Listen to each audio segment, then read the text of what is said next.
Hey, how's it going, guys? This is your boy Hazzed, and today on the 8.2 PTR, we're going to be checking out the Azurite trait neck pieces. And the reason being, a lot of these are actually fairly strong. At first glance, I felt like the majority of these were just kind of generic damage dealers that didn't really have too much of an effect on your character's DPS or overall damage / healing in game.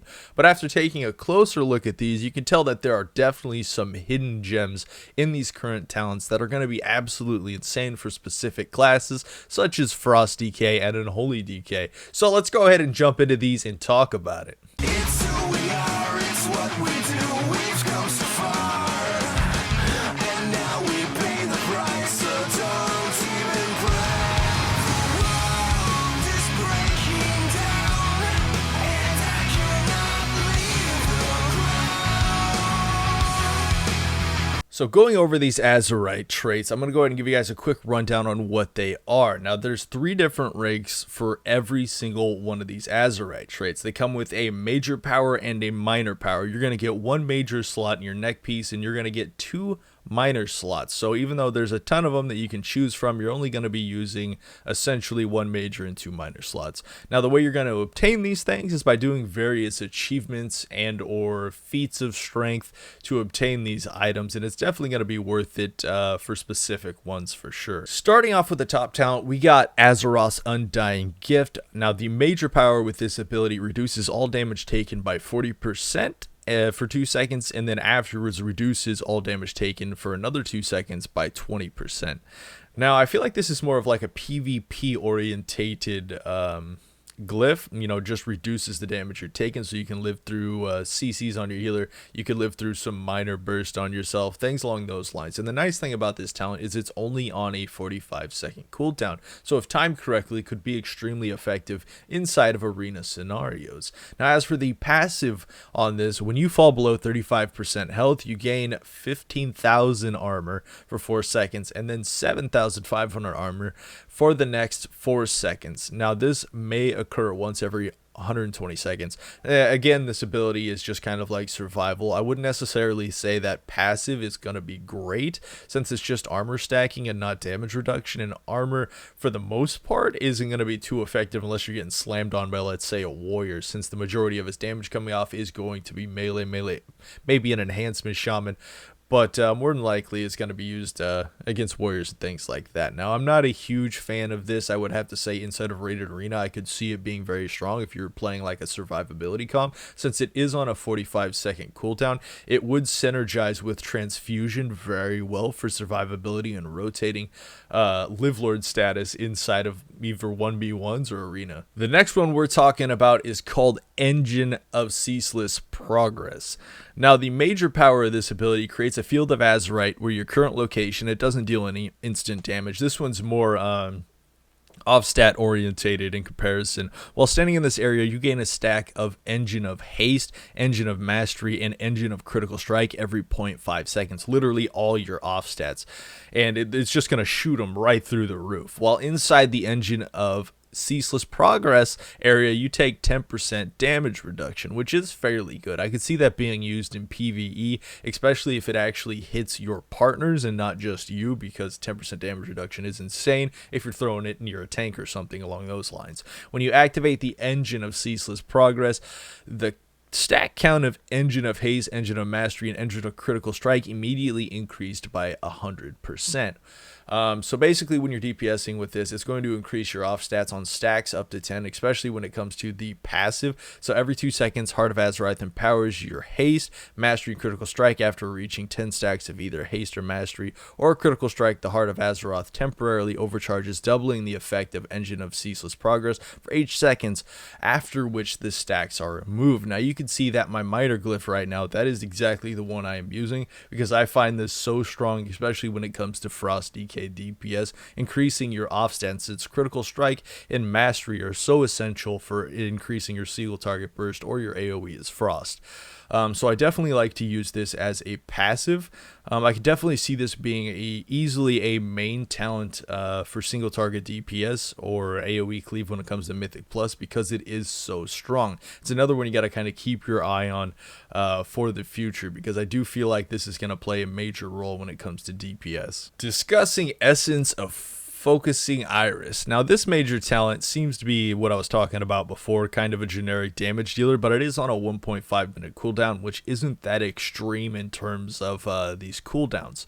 So basically what's going on with this talent is focus access Azurite into your Heart of Azeroth, and when expelled, the energy outward, dealing 126,000 fire damage, which is quite a bit of damage over 2.6 seconds, and it is castable while moving, so you don't have to stand still like its breath.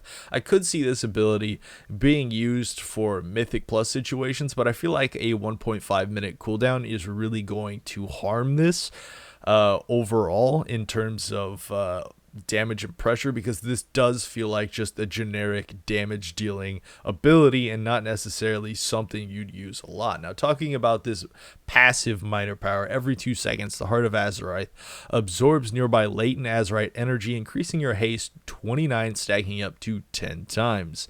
So while at 10 stacks, your Heart of Azeroth has a chance to blast your target with a bolt of Azurite energy, dealing 5,600 fire damage. Essentially, this one doesn't appeal to me very much. Now, the extra fire damage coming out, I would say, is comparison to having like a full cooldown Frostworm's Fury coming out, maybe even a crit Frostworm's Fury, so it is a very large AoE that could pad damage.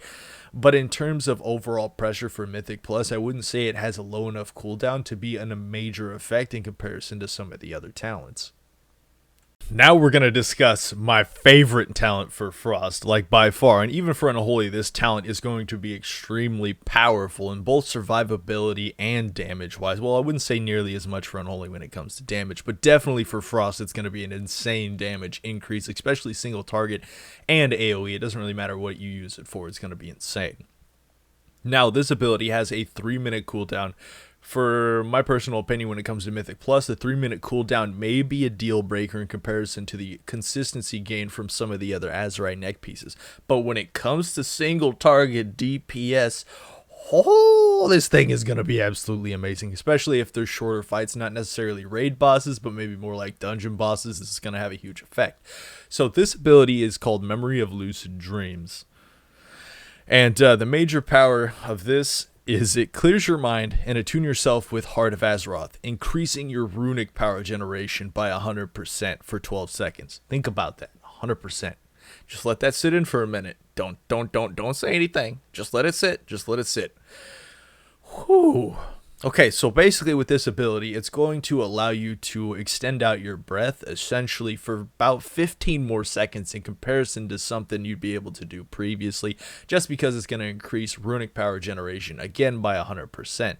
This ability is also going to make an ability like Horn of Winter be a lot more powerful than it usually is, because it's not going to grant you 25 runic power, it's going to grant you 50 runic power while this ability's up, really extending out that burst. I mean, you may have breaths now because of this ability, even without lust, without heroism.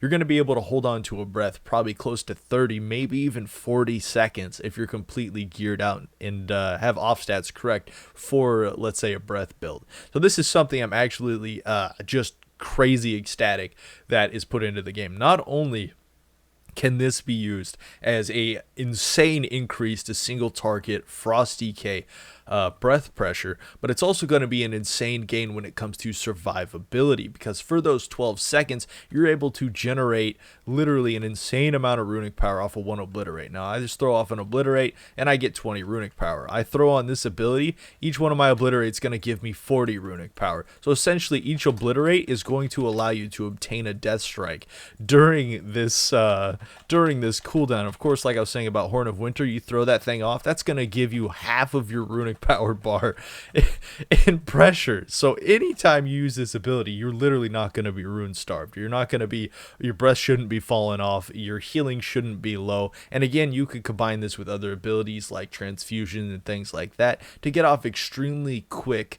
heals and extremely powerful heals, since you will not run out of runic power during that ability. Now definitely the main focus of that again is going to be when it comes to breath, because you're going to be able to hold breath so much longer than you would previously with that ability. And now you can see these little bubbles popping up under my stats. These are the off stats I've been gaining from the engine of Ceaseless progress.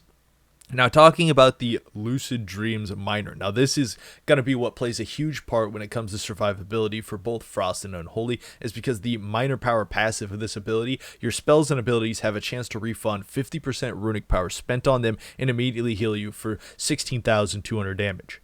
So you think Frost DKs and Unholy DKs were Live Lord before? Wait till we have this ability. Now, I don't know how much that proc is actually going to affect. You know, the 50% runic power refund is really going to affect us, how often it's going to affect us. But I gotta say, the 16,000 extra healing is going to be a game changer if it actually happens on a fairly regular basis. Next up, we're going to be talking about Purification Protocol. Now, this one seems fairly interesting since it has an insane amount of damage potential while also not having much damage potential at all. It's going to be based on when you use it and whether or not you're able to kill targets with your beam. Now, this ability, call down a purifying beam upon the target area, dealing 51,000 fire damage over 6 seconds. In terms of damage and longevity, that's not really that much, but unlike the breath one, you don't have to constantly stream this. I can imagine this beam's just going to come flying out of the air somewhere and just start cleaving the living crap out of your targets. And also, when an enemy dies, this is where it actually becomes good. When an enemy dies within the beam, your damage is increased by 10% for 8 seconds. Now, I'm not sure how much this actually stacks or if it's just going to be a generic 10%. I will have to test that out a bit. If it is capable of stacking, it could be fairly strong in Mythic Plus AoE situations, especially running, you know, like Frost Scythe and things like that. As soon as the ghosts all come at you like a giant army, it's going to be ridiculous to throw that down.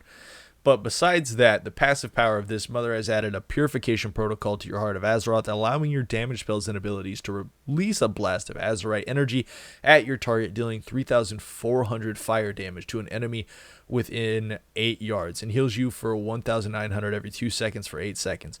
Damage Protocol deals an additional damage against aberrations. Now, I don't know exactly what aberrations are. I can imagine it has something to do with the Void Lord or, you know, whatever's going on over there. But as for the actual damage proc of this ability, that is fairly strong for just a, you know, a simple damage proc coming off your DPS. Now, how often it's going to proc, not exactly 100% sure, but that is a fairly large amount of damage that you're going to be able to deal. Now, as for the healing of this, I wouldn't say the healing is very good. It's going to heal you for like, you know, 8,000. Not going to be amazing. It's about half of what the other healing proc was, and again, it relies completely on that proc chance. So if the proc doesn't happen very often, the healing's not going to happen very often. But overall, it sounds like it could be a pretty cool ability to use in like AoE Mythic Plus situations. But as far as single target goes, the passive seems to be stronger than the actual ability. And if it comes to like raid DPS where there's no ads, this ability probably isn't going to be very good. Discussing the ability, the Crucible of Flame. This one does have an interesting use effect that could be used in various ways, and we'll go ahead and talk about that in just a second. But blast your target with a fireball of concentrated flame, dealing 21,000 fire damage to an enemy or healing an ally for 2,100 damage, and granting you Ancient Flame for 5 seconds. So let's say you just want to deal pressure with this ability. It's on a 30-second cooldown. The damage isn't extremely high, but it would add an extra filler based on your rotation. If I remember correctly, yes, there is a max of 2 charges. So you can either save up 2 charges or you can use 2 charges one after the other, something along those lines. But the one thing I do like about this ability is the fact that it can heal an ally. So let's say I'm playing double DPS with my Rep Paladin, Jawa. Jawa becomes we need to heal each other. I'm using that, he's using that, and we're just exchanging Crucible of Flames on each other. Literally throwing, you know, pocket heals on each other every 30 seconds, which ends up being a fairly large amount. 21k isn't something to scoff at when it's added on to your extra longevity or your survivability, because we all know in the current expansion, survivability is key when it comes to arena pushing and things like that. So it's an okay ability. I'd have to say it's fairly mediocre compared to the other things, but there is ways you could use it that would make it a lot better than what it's showing. All right, so we're also going to have to go over to this passive, Your spells and abilities have a chance to grant you Ancient Flame for 10 seconds, increasing your critical strike by 150 and your leech by 64, which obviously we know critical strike for Frost is going to be amazing. So this passive could be fairly strong when it comes to Frost DK's DPS, and causing your damage and healing spells to engulf the target in Cleansing Flame for additional 10% of the damage or healing done over 4 seconds, which again would increase the healing amount that this is capable of doing, which could end up being, again, fairly strong to do if you and your partner or somebody else are planning on throwing these back and forth. You could even make a macro to throw it at a specific person ever so often if they need healing. It's going to be pretty fun to do, but it's also going to add in a bit of micromanaging if you're trying to heal your partners with this ability. Now, let's look at a rated battleground, right? Just think about this. If you have let's say you have 6 people rocking this in a rated battleground, and those 6 people all launch a Crucible of Flame at one single person. I mean, it could essentially heal 50% of somebody's health instantly if all timed at the same time on somebody. Let's say a DK that got gripped out front, a healer that got gripped out in a rated battleground, or something along those lines. This does have potential, but it's going to take a lot of micromanaging for that potential to be, seen. The next ability we're going to be talking about is the Unbound Force. This one's kind of interesting and can definitely be a very kind of random card, whether or not it's good or not inside of Mythic Plus or single target DPS, but it does have insane potential for single target DPS, because this ability, Unleash the forces within the heart of Azeroth, causing shards of Azurite to strike your target for 11,000 fire damage over 2 seconds. Over 2 seconds, I mean, that's like 5,000 fire damage each second. Not necessarily going to be the greatest for 2 seconds. But this damage is increased by 300% if it critically strikes, so we could be looking at about 33k damage instead, and has a 25% increased critical strike chance. So you definitely have a better chance of this critting than just using a normal ability, and of course if it does crit, you're going to get quite a bit of extra damage. Now, I did say this has potential for single target DPS because as of right now, what I just said, it has no potential. But each time the Unbound Force causes a critical strike, yeah, this is where it gets good, they immediately strikes the target with an additional Azurite shard up to a maximum of 5. So if each of those crit, let's say in a perfect world each of these crit, you'll get about 33,000 damage out of each of these. We're going to times that by 5. You could be looking at a potential 150,000 damage over like I'd say about 8 seconds, 10 seconds or so, which could be an insane amount of DPS, especially considering that this is only on a 1-minute cooldown. Would I say this is better than some of the other ones we were talking about? Not necessarily, but it does have potential in comparison to, I'd have to say, some of the more reluctant or slow ability procs of the other Azurite traits. As for the passive, we got each time you critically strike, you gain a stack of Reckless Force up to 7 every 10 seconds. Your next ability or spell will blast the target with a holy bolt of Azurite energy, dealing 730 fire damage per stack of Reckless Force. So it can stack up to 7 times, potentially 7 times 7, you're going to be looking at like 4,900 damage, which about 5,000 extra proc damage on your abilities. That could be fairly strong in single target consistency if there is a fairly well proc chance on those abilities. So each time you critically strike, you gain a stack, so that's going to be good. But it really matters how often that fire proc is going to be hitting the target, and I do need to test out a lot of these since they did just recently come out, whether or not they're going to be good or not. So that's going to be a major effect on this talent, obviously. Next up, we got Vision of Purification. Now, this is definitely something that caught my eye in terms of Frost DK mechanical ability, since your spells and abilities have a chance to activate and power a rune weapon for 50% of its base cooldown. Now, right away, that doesn't really sound that great for breath build, things like that, but the way that this would probably be effective or probably going to be used is with an obliteration build, just for the simple fact that it's going to make up for a lot of that haste loss that we kind of converted over from Legion, which made obliteration build really not that great. And this could add extra potential and extra haste to the build, especially if you're not haste capped, to keep up a lot of consistent pressure. Now, well, is it going to be as good as the super long breath spec and single target? Most likely not, because we all know right now breath is bread and butter for Frost. So essentially this could add an extra extra runes, extra haste, extra frost strikes, extra runic power. So essentially, it could be very strong. Now, the minor passive of this reduces the cooldown of Empower Rune Weapon by 16.5% and increases your versatility by 85. Why does it increase your versatility by 85? I don't really know. That doesn't make a lot of sense to me. It just seems kind of like a random stat and a very low stat to just throw in there with it. But okay, we'll go with it. As for reducing it by 16.5%, you're only going to get like a 0.3 cooldown reduction, which, I mean, it's not going to be that great since the majority of the time you're going to want to line this up with breath if you're playing a breath spec. But if you're playing an obliteration spec, it could definitely help, again, kind of like the minor proc rates, to reach the next cooldown, so you don't have very much downtime if you're running the obliteration spec. So it could be fairly interesting to see if DKs are going to be converting over to a more consistency build when it comes to ratings, since the majority of stats are really starting to scale now with some of these.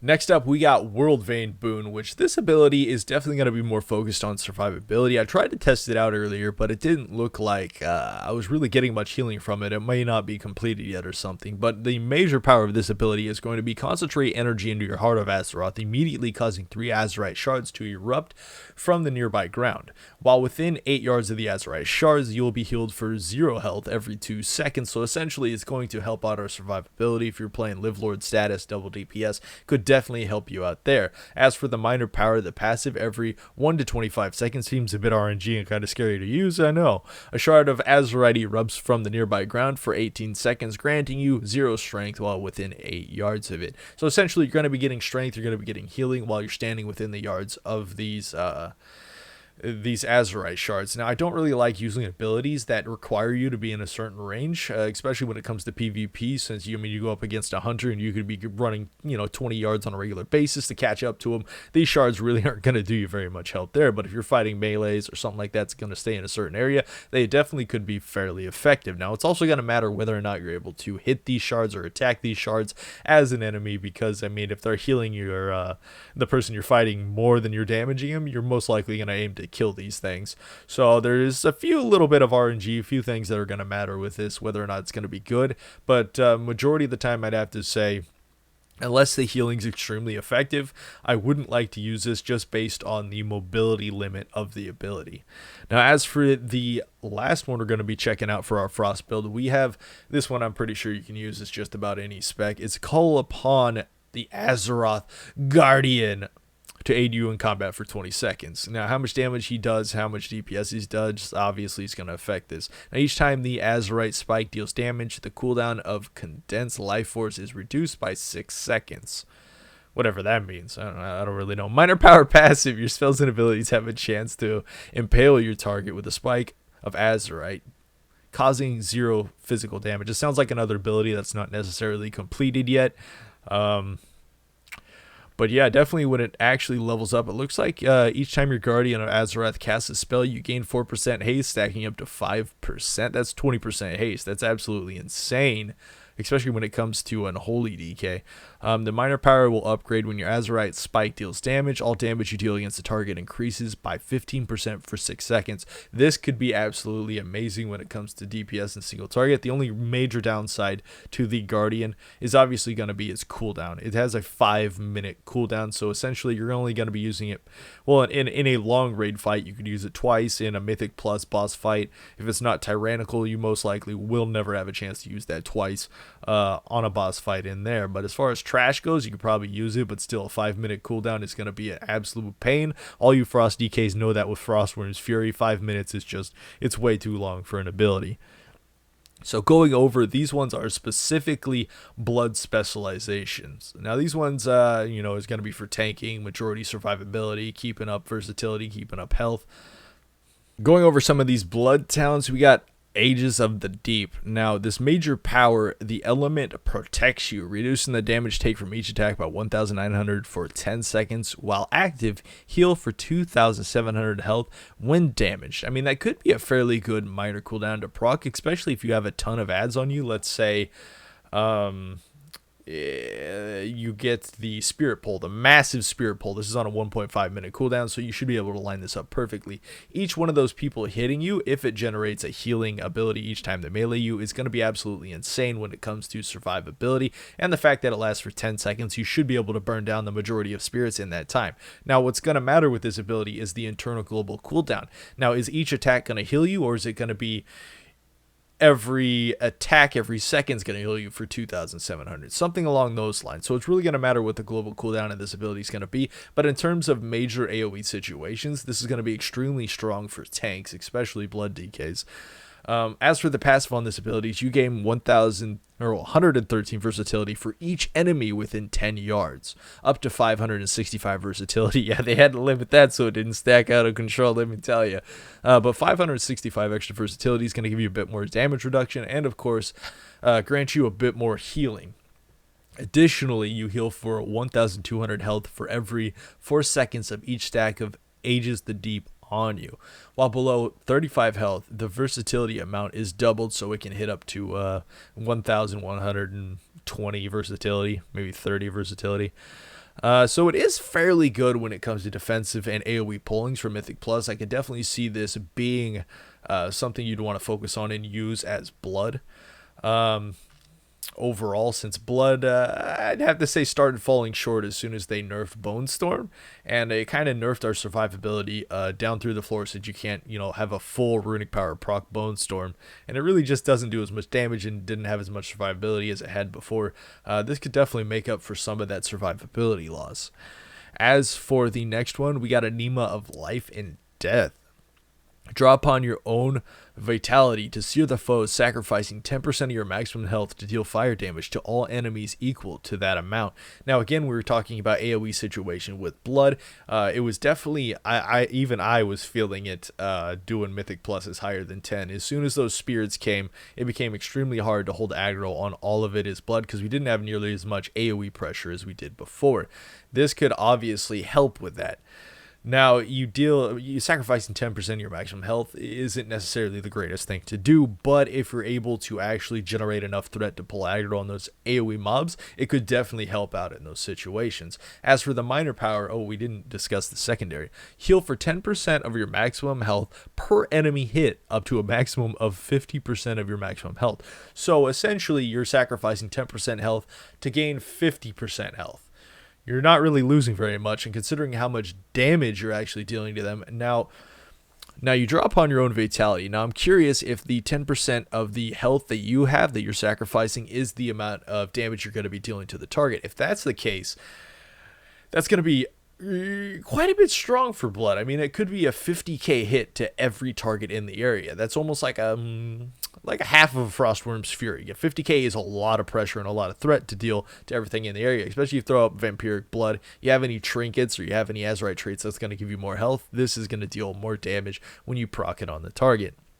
Let's go ahead and talk about the minor/passive trait.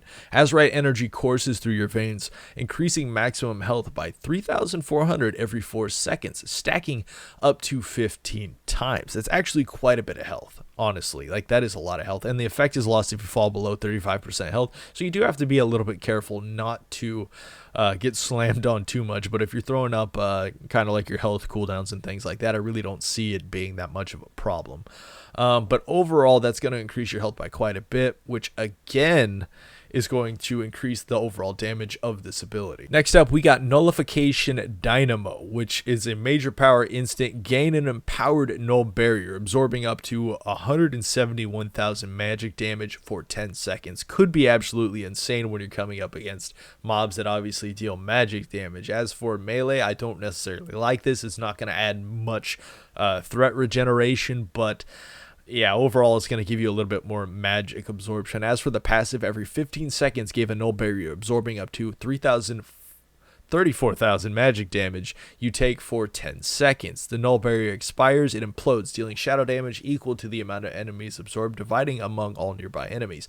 Now, the main stat on this I'm not necessarily excited for, but the passive seems to be very strong. Now, if the main stat actually applies to the implosion, it could be fairly strong if used correctly. But if the implosion doesn't affect the major power of the absorption shield, you'll be looking at an explosion of about 34,000, which again could add to extra threat generation, especially fighting spirits, since you know how many AoE pools on the ground tend to pop out. You stand in one of those on purpose, you take that extra magic damage, it explodes, hits all the ads, generates quite a bit more threat for you, and you're not necessarily going to get pulled off very easily if you have a big damage burst like that somewhere in the beginning of that pull. Next up, we got Sphere of Suppression. Now, this unleashes a heavy pulse of suppressive energy, reducing the movement speed of all enemies within 15 yards by 70%. Kind of like using Grip of the Dead. You know, you want to slow ads, you pulled an insane amount, you want to kite them out, you don't necessarily want to phase tank them all. This is going to be a way to go. It also gives you a damage reduction by 10% for 8 seconds. Not necessarily a huge damage reduction, but it definitely would make a difference if some of those enemies for some reason were able to close those gaps. As for the secondary, we have, if it hits an enemy, your movement speed is increased by 50% per 8 seconds. That's absolutely amazing when it comes to kiting, to tell you the truth. If you're slowing all the enemies by 70%, increasing your movement speed by 50%, it is going to be so easy for you to dip out of certain scenarios that you're absolutely taking an insane amount of damage from. As for the minor passive power, enemies who melee you will attack 8% slower, and you gain 434 haste and 15% increased attack speed for 7 seconds, which could be fairly good for blood. I mean, attacking slower, 8%, not necessarily going to be huge, but it will definitely affect how much damage you're taking at that time. As for the extra haste, blood loves haste, so you can't go wrong with the extra haste. And as for the 50% increased attack speed for 7 seconds, not necessarily going to be a huge game changer. 50% melee damage, not that much damage in comparison to some of these other abilities effects, but it would increase, you know, some threat generation for single target, or at least your major focus target at the time. But otherwise, besides that, I would have to say, unless you're really focused on kiting and things like that, you're not necessarily going to focus on this nearly as much. But again, it could be a very strong talent to use, since it is on a 45-second cooldown. Now we're going to go over this last blood talent here, Touch of Everlasting. Now, your death is prevented, kind of like how we used to have Purgatory. You know, you'd get down to your death and then Purgatory would save your life, something along those lines. Now, your next death is prevented, and you instead regenerate 10% of your maximum health and take 85. Think about this, 85. You're not dying with this. You are not dying when this procs up. It's absolutely crazy.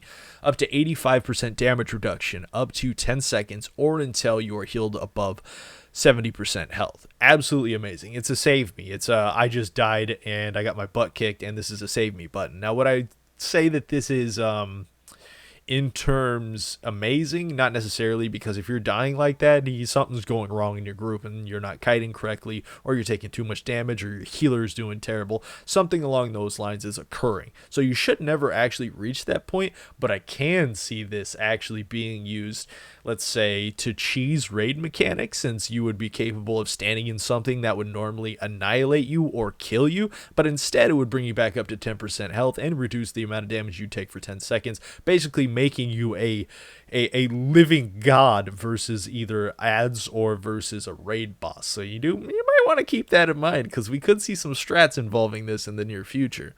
Now, as for the minor power passive, the Sands of Infinity swirl around you, increasing your versatility by 0, which obviously I don't think it's 0. This versatility is reduced by 50% for 7.5 minutes if you die, which, I mean, obviously if you die, something's going wrong in your group, something wasn't done right. So just aim not to die there, because that could actually affect you for the rest of the Mythic Plus. Well, not the rest of it. I'd have to say a good maybe 30% of it could affect you. But that's going to be it for the Frost Decay and Blood side of these talents. We'll go ahead and take a look at the Unholy side of these talents. Just about every talent when converting over to Unholy stays exactly the same besides one. And this is called Vision of Purification, which obviously was, an insane damage dealer when it came to the Frost side, since it reduced the cooldown of Empowered Rune Weapon, and of course gave a 50% proc to the Runic Power generation, and of course the Rune generation that's going to be able to give you. Now, for this ability, when it comes to Unholy, I don't believe it's working correctly yet, but based on the damage proc, this could be an insane amount. So, the major power of this, your spells and abilities have a chance to summon one Army of the Dead Ghoul for 50 seconds. The Vision of Purification activates, the cooldown of Apocalypse is reduced by 10 seconds. This could be extremely powerful, guys. Look at me. Make eye contact with me. Extremely powerful. You're probably thinking one ghoul. I don't really care about that. It's only one ghoul. But imagine you took this ability and you combined it with, we're going to go ahead and spec off of Anti-Magic Zone, Necromancer's Bargain, which converts Apocalypse down to a 45-second cooldown. Now, let's say you spec into Army of the Dead, which Death Coil and Epidemic reduces the cooldown of Apocalypse by 1 second. All right, you combine that with Vision, which the minor power passive reduces the cooldown of Apocalypse by 16.5% already. You're going to be looking at a very fast Apocalypse. And now let's say you're running Triple Magus the Undead. All right, Triple Magus the Undead. So you're going to have essentially an insane reduced version of your Apocalypse. Right now we're at 38 seconds. That's without the damage reduction. Of course, Unholy Frenzy is most likely going to be better even with this build, but let's just throw it in there just for giggles. All right, that's going to increase the reduction by 1 second for each death coil you use. You're essentially going to get off maybe I'd say 8 death coils if you're lucky. So you're going to be looking at about a 30-second Apocalypse cooldown just on those alone. 30 seconds. That's going to be a Magus up for 20 seconds. You're going to have 10 seconds of downtime, and then you're going to throw up another Magus. And as we know, if you're running Triple Magus right now and you have an insane amount of haste, since Magus scales off of haste, you're going to be looking at an insane constant damage coming out of those Maguses inside of PvP or PvE. I am just stoked to actually use this when it comes to DPS, because one of the problems obviously when it came to Unholy was the constant DPS or the burst pressure outside of Army of the Dead. So anything that'll kind of change that for Unholy, I'm definitely in favor for. But going over the rest of this, so it has a chance to summon your ghoul. I've seen the ghoul's damage. It does about 30% of what your actual ghoul does, and that's only with one ghoul up at a time, because I don't think it's working correctly on PTR right now, and for some reason, I can't seem to summon multiple ghouls, which would be really cool. And obviously, the passive reduces the cooldown of Apocalypse by 16.5%, which would further reduce it down. So I am excited to see how much this is going to affect us as Unholy DKs. This is one of the ones I'm definitely aiming for, playing Unholy as well as the survivability ones. Even though clear Memory of Lucid Dreams isn't going to be as strong for Unholy, since it's is going to increase our runic power generation, but our runic power is not necessarily going to be as important for Unholy as it is for Frost. So on a 3-minute cooldown, it would increase your survivability by an insane amount, especially considering that 50% of your runic power spent on them, it may come back to you. Again, combining that with Transfusion could be an insane combo for both Unholy and Frost. I hope you guys enjoyed this Azurite necklace video. Some of these abilities seem to be fairly strong, and I'm actually excited to see what's going to happen with these, whether they're going to change them, move them around, nerf them. Not really 100% sure, but we're definitely seeing a brighter future when it comes to Frost DKs and PvE, and a brighter future for Unholy DKs, especially since some of those mechanical changes could be just absolutely insane. So, hope you guys again enjoyed this video. Thanks for watching. Leave a like, and until next time, this was your boy Hazzed.